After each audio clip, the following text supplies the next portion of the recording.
সম্পর্ক টিকিয়ে রাখতে বিয়ের আগে কি শারীরিক সম্পর্কে জড়ানো জরুরি? অনেকেই ভাবে ভালোবাসা যত পুরনো হয় ততই নাকি তা গভীর হয়। কেউ কেউ মনে করে একসাথে শারীরিকভাবে ঘনিষ্ঠ হলে সেই সম্পর্ক আরো শক্তপোক্ত হয়। কিন্তু আসলে কি তাই? প্রথমে একটা বাস্তব কথা বলি। এক মেয়ে 5 বছর ধরে একটি ছেলের সঙ্গে সম্পর্কে রয়েছে। দুজনেই নাকি একে অপরকে ভালোবাসে। মেয়েটির বিশ্বাস তাই। একাধিকবার তারা একে অপরের সঙ্গে শারীরিকভাবে জড়িয়েছে। মেয়েটির মনে হয়েছে এটাই তো সংসারের মতো, শুধু কাগজে বিয়ে হয়নি। কিন্তু বিয়ের প্রসঙ্গ উঠলেই ছেলেটার উত্তর আসে, এখনো সময় আসেনি, পরিস্থিতি ঠিক নয়, আগে কেরিয়ার করতে হবে। অর্থাৎ ছেলেটি আনন্দ, সঙ্গ, ভালোবাসার স্বাদ নিচ্ছে ঠিকই, কিন্তু সংসার করার দায়িত্ব নিতে চাইছে না। কেন এমনটা হয়? সহজে যা পাওয়া যায় তার মূল্য কমে যায়। একজন ছেলে যদি দেখে বিয়ে ছাড়াই তার সব শারীরিক চাহিদা পূরণ হচ্ছে, তবে কেনই বা বাড়তি দায়িত্ব কাঁধে নেবে?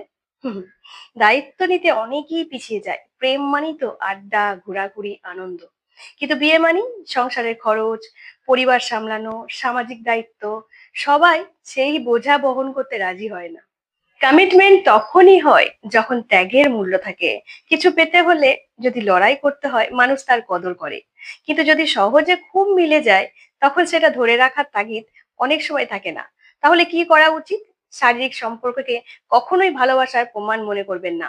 যদি দেখেন সঙ্গী বিয়ের প্রসঙ্গে এড়িয়ে যায়, তবে নিজেকে গুটিয়ে নিন, দূরত্ব তৈরি করুন, দেখুন সে আপনার অনুপস্থিতি টের পায় কিনা।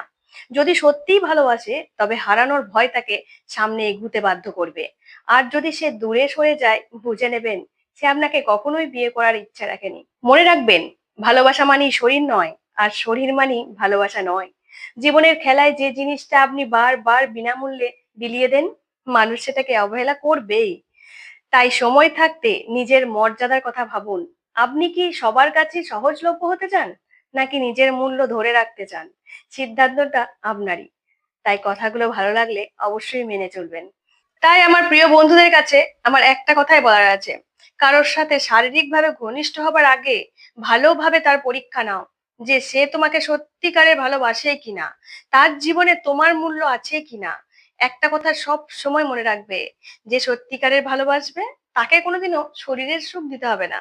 সে এমনি এমনি তোমাকে ভালোবাসবে, তার জন্য তোমার কাছে তার কোনো চাহিদা থাকবে না।